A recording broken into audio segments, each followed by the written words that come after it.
Bonjour, ici Stéphane Lévesque, bienvenue à Chemin Télé, à cette émission Information qui va être la première de 3 consacrée à un projet très mobilisant et mobilisateur qui s'appelle Communauté Enracinée. Et je suis avec Mariana Ocampo, qui est agente de mobilisation. Oui. Donc, c'est toi qui coordonne ce projet-là. Oui. Hein, on va toujours accompagné de mes collègues. Oui, on va en prendre en détail ce que tu fais. Marie-Lou Audet, qui est organisatrice communautaire au 6. Oui, pour le secteur Etchemin. Etchemin. Et Claudine Poulain, toi qui est au 6 et qui est nutritionniste. Oui. Donc, c'est ça. Et là, pourquoi vous êtes en groupe comme ça, là? Parce que c'est un comité, comme Mariana disait. Hein? On appelle ça quoi? Un comité de... Bien, on a le comité de pilotage. OK. Mais nous trois, bien, c'est plus que nous trois, on va le présenter tantôt, mais nous trois, on travaille beaucoup ensemble dans tout ce qu'on fait dans toutes les...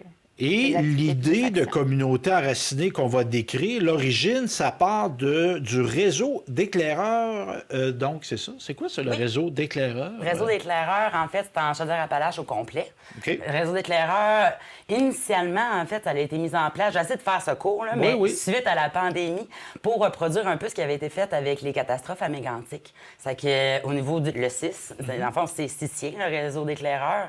C'est d'inspirer de ça. Donc, le but, c'est vraiment d'augmenter la résilience communautaire, le tissu social. On veut augmenter aussi, parce qu'on a des éclaireurs, des compétences des gens pour pouvoir accompagner, pour qu'on prenne soin les uns les autres, la santé mentale, qu'on réfère aux bonnes places. Et il y a aussi une partie, en fait, dans le réseau des éclaireurs qu'on appelait la vigie psychosociale. C'est qu'on a différents types d'éclaireurs, que ce soit à l'interne ou au 6. Ça peut être des citoyens, ça peut être des partenaires qui complètent un questionnaire mensuellement.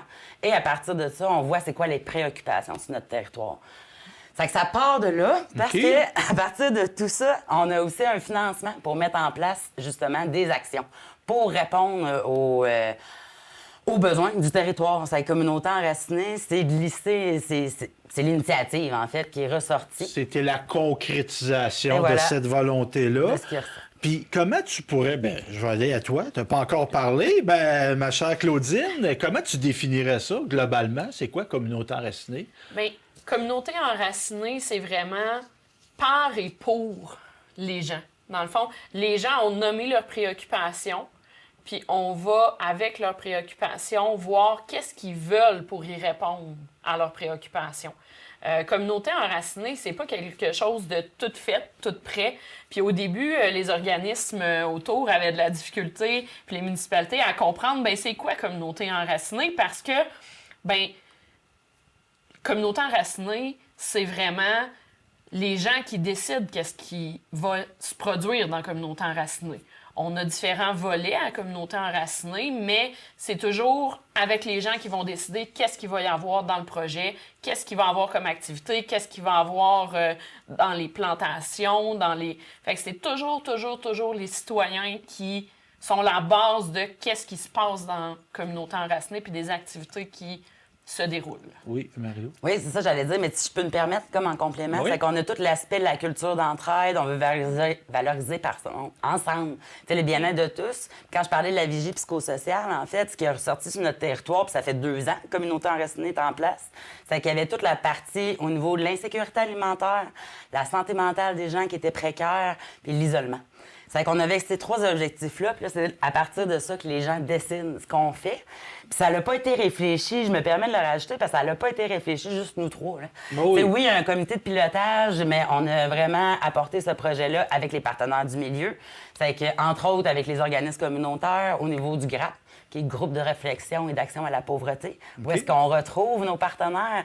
C'est qu'on a vraiment fait la réflexion-là de base, puis c'est là que ça a été présenté, ça a été entériné, ça a été accepté par ces partenaires-là qui trouvaient qu'on pouvait répondre aux besoins en mettant de l'avant ce projet-là. Puis dans ce que tu dis là, c'est que le terme, l'expression communauté enracinée, je trouve que c'est très bien nommé. C'est qui a trouvé le titre?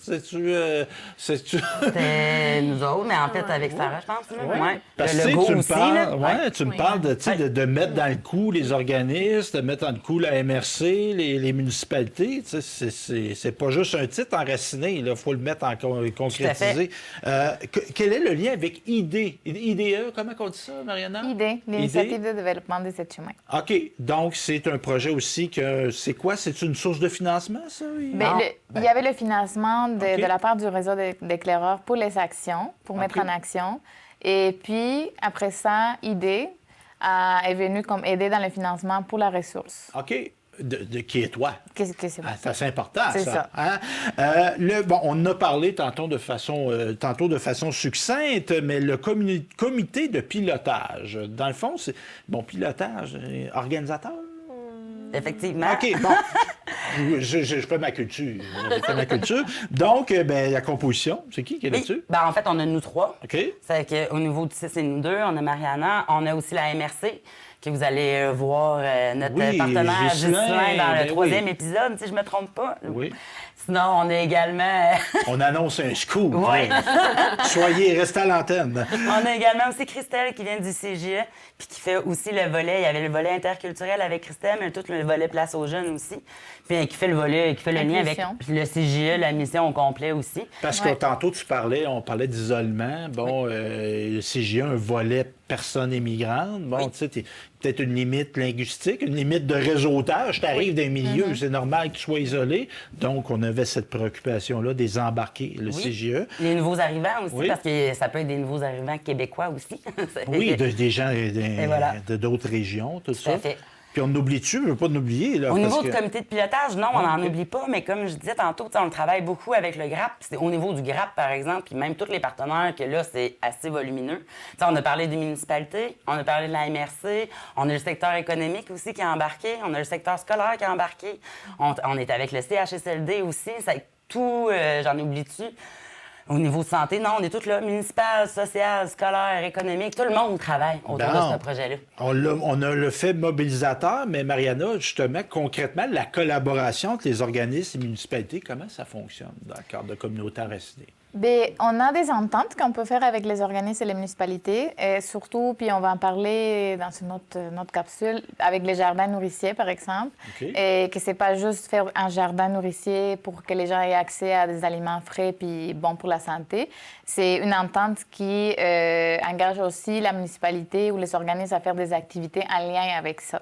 Et en lien avec nos objectifs aussi. OK. Donc, exemple, la municipalité va avoir du soutien, mais il y a un engagement aussi, c'est une relation gagnant-gagnant. Oui, puis on les accompagne toujours dans toutes les actions, puis toutes... OK. Donc, c'est comme ça que ça fonctionne. Comment nous les invitons? Comment on mobilise les gens? Bien, ma chère nutritionniste Claudine. Dans le fond, au niveau des organismes, on est passé par... Un appel, dans le fond, à tous les organismes, à savoir est-ce qu'il y avait des projets qu'ils voudraient faire qui étaient en lien avec les objectifs de communauté enracinée. Puis au niveau des organismes, il y a entre autres là, un volet jardin nourricier qui s'est développé avec les organismes.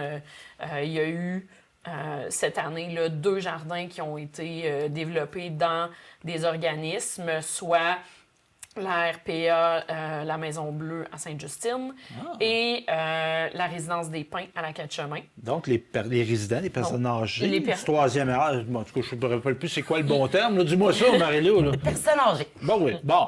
Ou personnes moins jeunes qu'hier, disons. On va regarder ça.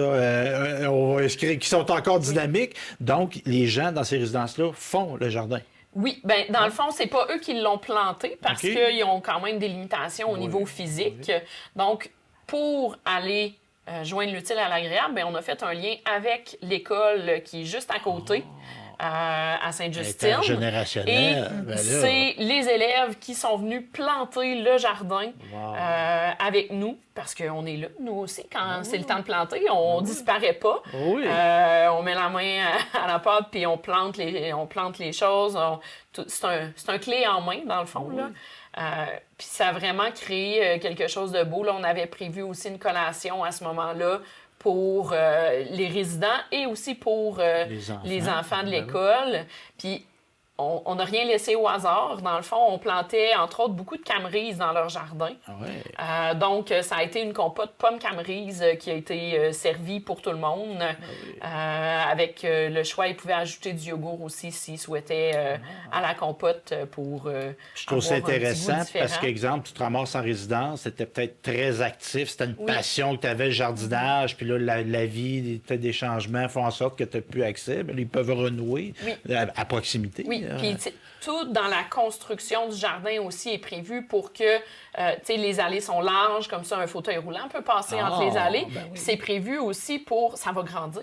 Un plant, quand on le plante, il est tout petit, mais il va évoluer, il va grandir. Fait que c'est prévu en conséquence de quand il va être à maturité, on va encore pouvoir passer pour aller récolter. Vu que tu es nutritionniste, Claudine, là, je me quêterai pas des conseils sur le bras, mais jardin nourricier. Moi, personnellement, j'avais entendu l'expression jardin communautaire. Y a-t-il une différence ou c'est la même chose? Bien, en fait, c'est pas des jardins communautaires, c'est des jardins collectifs. OK. Les jardins nourriciers qu'on fait. Collectifs dans le sens que tout le monde peut aller se servir dans le jardin. Un jardin communautaire, c'est chacun a sa petite parcelle qu'il cultive pour lui. Je comprends. Jardin collectif, c'est vraiment toute la collectivité peut aller récolter dans le jardin. Là, quand c'est dans une résidence, souvent, c'est plus les résidents qui vont y aller, mais il peut y avoir les élèves de l'école vont pouvoir retourner aussi récolter un petit peu de ce qu'ils ont planté. Puis le but, c'est vraiment qu'il y ait une accessibilité gratuite à des aliments sains pour les gens. Fait que ça vient leur donner un coup de pouce au niveau des sous, parce que les aliments augmentent de plus en plus au niveau du prix à l'épicerie. Donc, en rendant des choses disponibles comme ça, bien, ça leur donne un coup de pouce sur le long terme. Puis tout ce qui est planté dans le cadre de communautés enracinées, c'est toutes des choses qui sont pérennes, c'est-à-dire qui vont repousser d'année en année. On ne plante pas des tomates puis des cocombes, on plante des bleuets, des camerises, des pommiers, des cerisiers. On veut, de l'efficacité, Oui, là, dans le c'est sens, ça. on veut pas... Puis c'est correct de faire pousser des choses saisonnières, Oui, là, mais on veut que c'est ça dure. Le là. but, c'est vraiment de faire pousser des choses qui vont rester avec les années puis qui vont produire de plus en plus aussi avec les années. Donc, c'est pas l'an 1 qu'ils ont la meilleure production, mais dans 5, 10, 15, 20 ans, ben, il va encore avoir une production de ce qui est planté. Fait qu'on va beaucoup plus loin avec les sous que si on plantait des tomates puis des cocombes. Oui. Marie-Lou, tu allais rajouter Oui, quelque j'allais chose? rajouter, parce qu'on parle de pérennité, mais on parle aussi, c'est diminuer l'entretien. Parce que souvent, on a vu ailleurs des jardins mettons justement des jardins collectifs, des jardins communautaires, ça nécessite de l'entretien des carottes. S'il faut les replanter à chaque année. C'est que le but, c'est de diminuer l'entretien. Puis un fait qui est quand même important, c'est on fournit également, puis on présente également, que ce soit aux citoyens ou aux municipalités, aux organismes, un guide d'entretien qui vient avec. Puis on peut donner des ateliers aussi, la taille, c'est quand que ça se passe la taille, comment ça se passe la taille. Il va y avoir... c'est que ça aussi, c'est quelque chose qu'on fait, puis qui vient avec le jardin. Puis c'est pas nous aussi, ça aussi, c'est un élément que je tiens à préciser, c'est pas nous qui décide ce qui va dedans. Non. C'est la communauté. C'est les gens. L'enracinement, ben oui. C'est vraiment les gens qui décident de ce qu'il va avoir par un vote, dans le fond. Puis on essaie d'aller...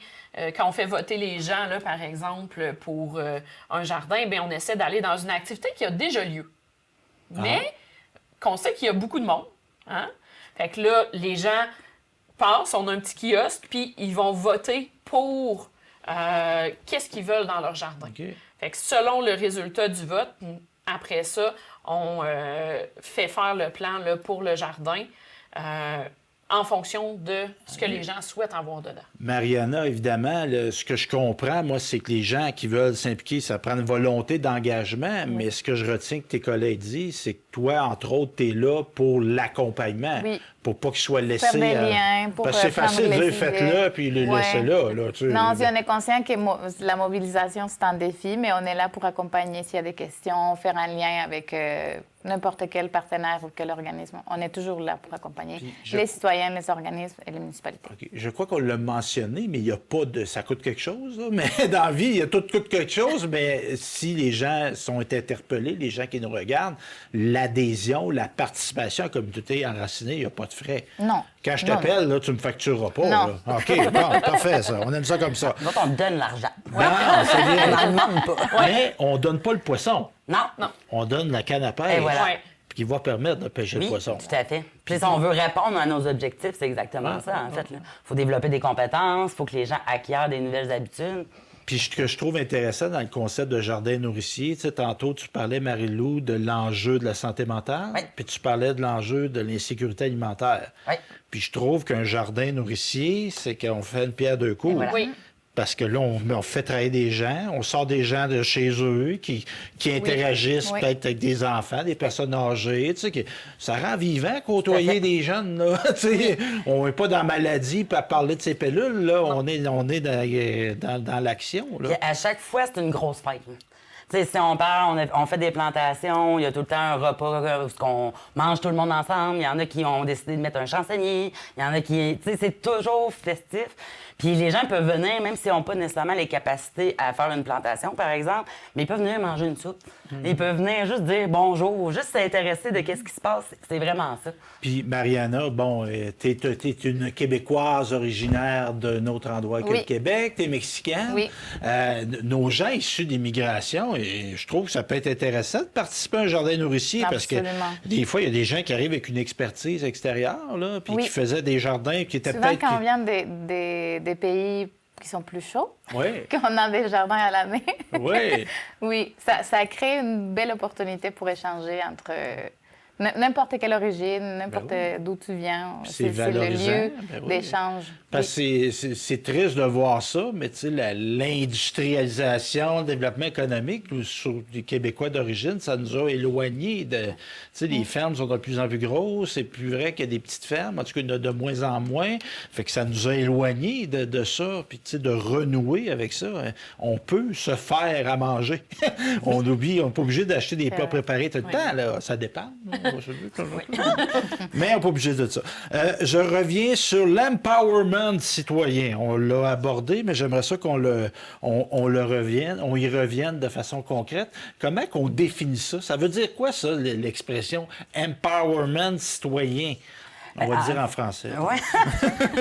En fait, c'est de valoriser les forces et les compétences des gens. T'sais, tout le monde en a. À 5 ans, je peux apprendre quelque chose d'un enfant de 5 ans. C'est ça qu'on veut mettre de l'avant. On veut les mobiliser. On veut qu'ils se réapproprient leur communauté. On veut... c'est beaucoup ça de l'empowerment. Nous, c'est comme ça qu'on le voit dans le partage d'expertise, dans le partage de passion, dans le partage de compétences. C'est vraiment... On veut les mettre de l'avant. C'est eux autres c'est leur communauté, ils ont des belles choses à partager. Fait que c'est vraiment ça. C'est pour ça quand on parle de passion, moi je pourrais transmettre ma passion à travers un atelier, je pourrais transmettre ma passion juste en discutant avec la nouvelle voisine qui est invitée puis on fait un jardin cette fois-là ensemble. Fait que c'est vraiment ça. C'est qu'on invite les gens beaucoup à devenir des acteurs de changement dans leur propre milieu. Et non pas juste être un spectateur, mais être un acteur de sa vie collective. Et ça, on peut le faire à plein de niveaux. Là. On parlait de jardin nourricier, mais on a des cours, il y a des ateliers qui se donnent, tout ça. Il y a plein d'autres activités avec Communauté Enracinée. Communauté Enracinée, ça fait 2 ans que ça existe. La première année, il y a eu 8 activités différentes à travers l'année. Puis c'est toutes des activités que c'est les gens qui nous ont mentionné qu'ils aimeraient faire cette activité-là. Okay. C'est pas nous, dans le comité de pilotage, qui s'assied puis hey, on aimerait ça faire découvrir le macramé au monde, puis on va faire un atelier de macramé. Non, c'est vraiment les gens qui nous disent qu'est-ce qu'ils voudraient comme activité, qu'est-ce qu'ils voudraient découvrir. Puis à partir de ça, nous, on va trouver les ressources pour leur faire découvrir ce qu'ils aimeraient. Fait que 8 activités dans la première année qui ont rejoint 446 personnes. Wow, quand même! Dans les aides-chemins. Dans les 6 premiers mois de la 2e année de Communauté Enracinée, il y a eu 21 activités. Là, il y a comme un effet boule de neige, hein? C'est ça. Hein? C'est ça, qui ont rejoint 1900 personnes. Wow! Fait que c'est vraiment... les gens participent à Communauté Enracinée. Quand il y a des activités, il y a toujours des gens. Puis on se fait souvent dire aussi dans les activités, « Hey, un tel citoyen, d'habitude, on le voit jamais sortir. Puis là, il est là. Fait il y a toujours des gens qui, habituellement, sont plus isolés, puis qui, là, ont envie de découvrir, ont envie de faire les activités. Il y a eu une activité là, de découverte là, d'observation d'étoiles qui a eu lieu. Qui, d'ailleurs, est partie d'une idée d'un citoyen. Qui avait ces compétences-là. Oui. Un citoyen issu de l'immigration aussi, qui a contacté le Club d'astronomie de Saint-Georges, je pense que c'est le plus proche du secteur pour avoir les équipements pour faire l'observation d'étoiles. Puis, à l'activité, nous, on ne demande pas d'inscription pour la majorité des activités. On invite les gens à venir, puis c'est une surprise combien on va avoir de gens. Donc, à cette activité-là, il y a une 60aine de personnes. Wow! Autant des familles des adultes que des personnes âgées. C'était vraiment très diversifié. C'est aussi la force de communautés enracinées. C'est vraiment multigénérationnel. Tout le monde peut s'impliquer. Quand on a été planté, à la résidence là, à Sainte-Justine, les aînés n'ont pas participé à planter physiquement, mais sortaient rouvraient leurs fenêtres puis disaient « Hey, c'est quoi que vous êtes en train de faire? » Puis là, on leur expliquait le projet. Puis tu sais, c'est les enfants qui ont pris les plantes puis qui les ont apportées aussi. Là. Quand les plantes ont été livrées, nous, on a pris un enfant, une plante. Okay. Fait que c'est vraiment, on les fait travailler, on les fait s'impliquer, puis les gens aiment ça. Puis Mariana, je me trompe-tu? Je tire cette conclusion-là, je ne veux pas l'étirer, mais de faire des activités publiques. Tu sais, que des gens voient, tu sais, qui n'étaient pas... Ils ne savaient pas, eux autres, mais ils voient ça. Puis là, non, c'est quoi cette affaire-là? Puis tu sais, c'est-tu quelque chose qu'on veut faire, ça, de mettre dans la sphère publique, dans des lieux publics, des activités? Toutes nos activités sont ouvertes à tout le monde. Peu importe l'âge? Peu importe l'âge. Okay. Peu importe la municipalité. Si l'activité a lieu à Lac-Etchemin, mais tu habites à Sainte-Justine, tu peux venir. C'est vraiment, on ne fait pas de distinction d'âge ni de rien. Et tu mentionnes Lac-Etchemin, Sainte-Justine, mais on a des très petites municipalités, puis c'est pas une qualification des gens qui y habitent, c'est des grandes personnes, des gens extraordinaires, mais on a des très, très petites municipalités. Mais il y a une volonté de tenir des activités dans chacune des municipalités. Oui. Okay. Puis cette deuxième année, on se promène un petit peu plus dans les municipalités où on n'est pas beaucoup allé. Si on fait des ateliers à Saint-Louis, si on a fait des projets aussi à Sainte-Rose, qui est une... Mais oui, on essaie de... À Saint-Cyprien. À Saint-Cyprien, à Saint-Benjamin. On a beaucoup. Puis, tu sais, je me permets aussi de rajouter qu'il n'y a pas une activité qu'on fait juste avec un partenaire. Ça, c'est quelque chose qui est important à chaque fois qu'on fait une activité. Puis même quand on demande, c'est comme une obligation. Si on donne l'argent, par exemple, à un organisme pour faire une activité en soi, mais parfait, mais il va falloir que tu t'engages à faire une autre activité avec d'autres partenaires.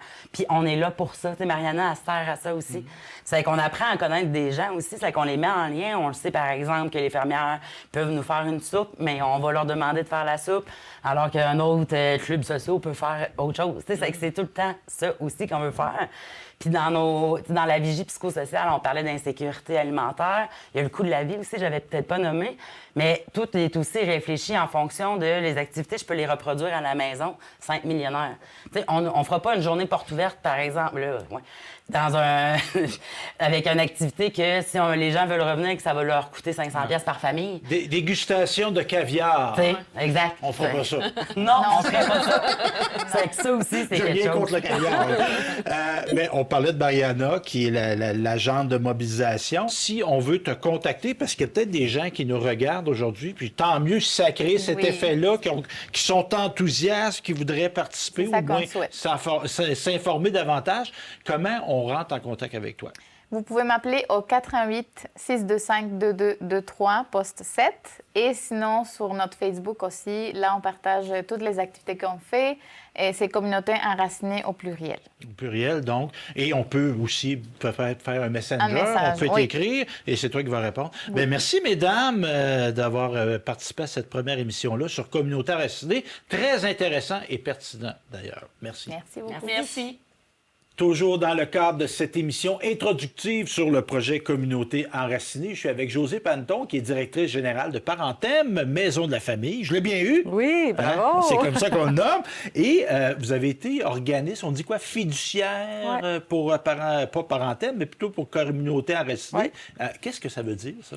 Bien, au départ, Communauté enracinée, on fait partie des différents partenaires qui faisons des activités dans les aides-chemins. Puis, bien, ça nous fait plaisir d'être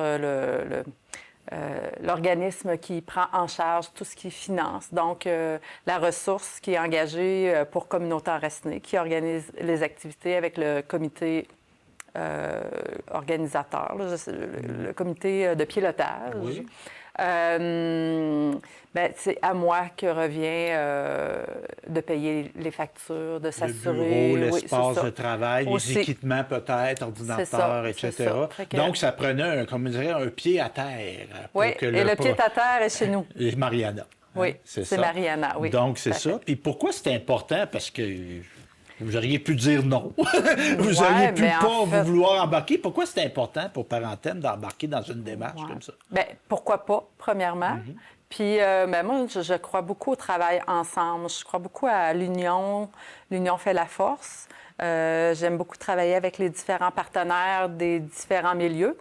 Donc, ça va de soi que la maison de la famille, la communauté, c'est pas juste avec la famille, c'est pas juste avec les enfants, c'est les parents, c'est la communauté en général. C'est ça. Ben oui. Fait que je voyais bien que la maison de la famille avait sa place dans cette démarche-là. Et vous avez, et pas juste été comme fiduciaire, vous êtes participant. Ouais. C'est quoi le projet qu'on a voulu intégrer dans la communauté enracinée? Le premier projet a été avec le jardin communautaire, qu'on a fait ça ensemble. Ensuite de ça, on a fait la fête des récoltes.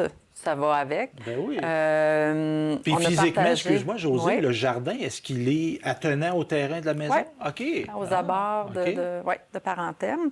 Puis à la fin de l'été, quand on récolte les fruits et les légumes de ce qu'on a semé, donc on a fait des activités en lien avec les récoltes. Fait que les gens venaient porter des trucs. Puis on a fait une super fête à cet événement-là. Un repas communautaire. À partir de ce qu'on avait. C'est ça. Okay. Puis on a aussi eu de la musique à la Forêt Enchantée. Je pense qu'il y a eu près de 125 personnes à cette activité-là. Okay. Mais on fait aussi partie, on a une ressource chez nous qui est très, très connaissante dans germination, dans les pousses et tout ça. Elle a fait des ateliers. Puis on va en avoir d'autres à travers la communauté là, dans les aides-chemins. Fait qu'on croit, nous, à pas juste donner le poisson aux gens, on croit à on va vous montrer à pêcher.